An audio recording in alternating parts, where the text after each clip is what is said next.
Hi, and welcome to week one predictions here of week one in high school football. We're going to go ahead and make our predictions with our top 10 teams here. Go down our top 10 list, and we're going to go from each pick.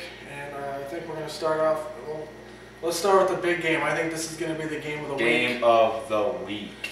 If you're kind of, on the fence on where to go, you're just a casual fan, I would definitely recommend Valpo versus Penn. Week one matchup. At Valpo. At Valpo last year, they went to Freedfield. It was a big surprise. Valpo beat Penn 10-9. It was a big surprise game. I don't think there's going to be any surprise this time. I think Valparaiso wins that game at home, especially with what they're bringing back and the way they were able to do it last year. Penn's probably going to end up forcing Valpo to throw the football, but I think in the end you're going to look maybe 14-10, 17-14, something like that. Somewhere in the 10s, Valparaiso comes out of there with a W. I got to agree with you on that one.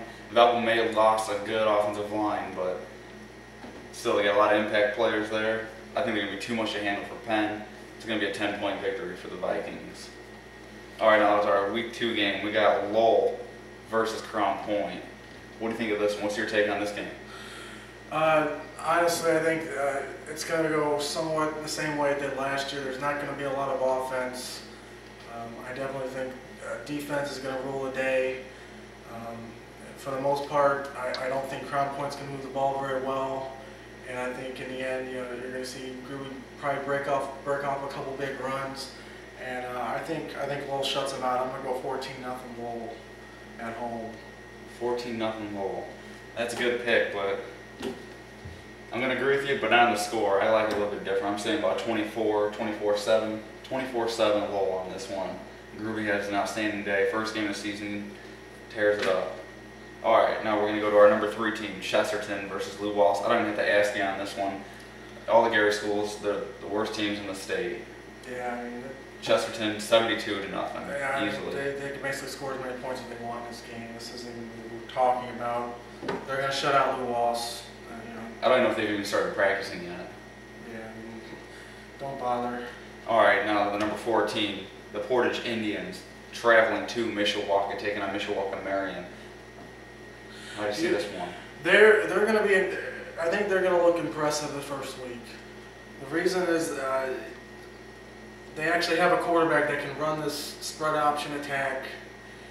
And judging by last year, they started off against Andrea, and Andrea is a way better school than Mishawaka Marion. Mishawaka got blown out in a few games last year. They don't play in a very good conference, and they're just a small 3A school. Portage is going to go in there and blow them away. I mean, they're probably looking at 37-7 maybe. Maybe Mishawaka puts up one score, maybe. I gotta agree with you. Mishawaka runs almost the same kind of offense Portage does. So Portage sees that every day in practice. They're going to be well prepared for it. Portage is a finesse team. They're going to dominate every single finesse team they play this year. Portage big in this one.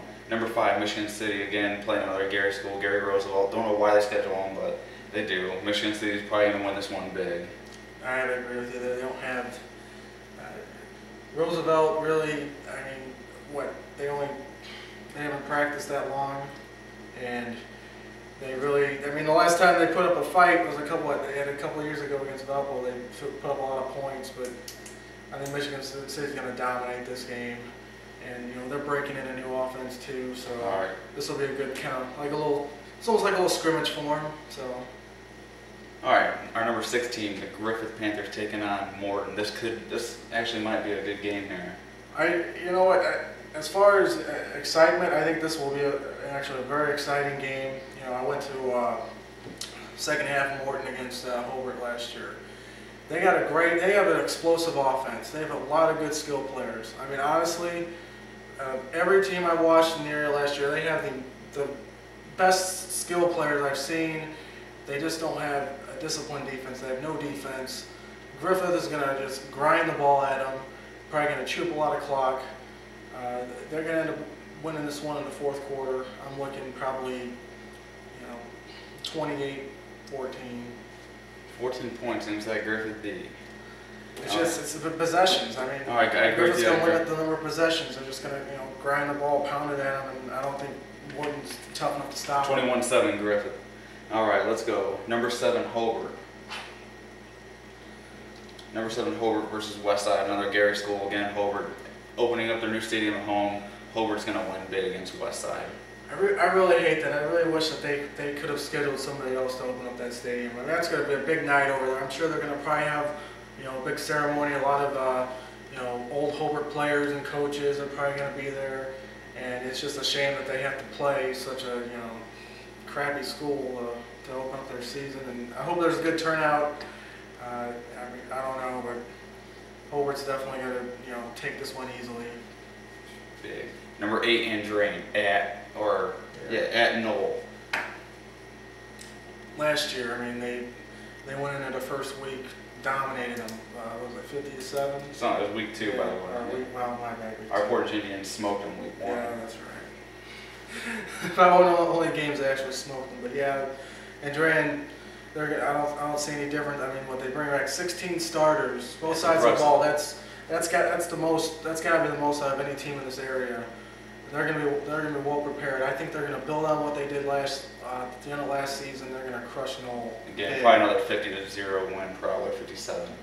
All right, number 9 Morton at Griffith. We already talked about that one.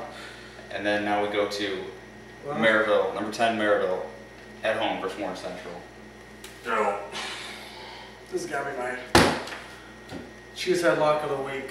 Cheesehead lock. Okay, everyone's talking about Maryville. Maryville's going to win the DAC.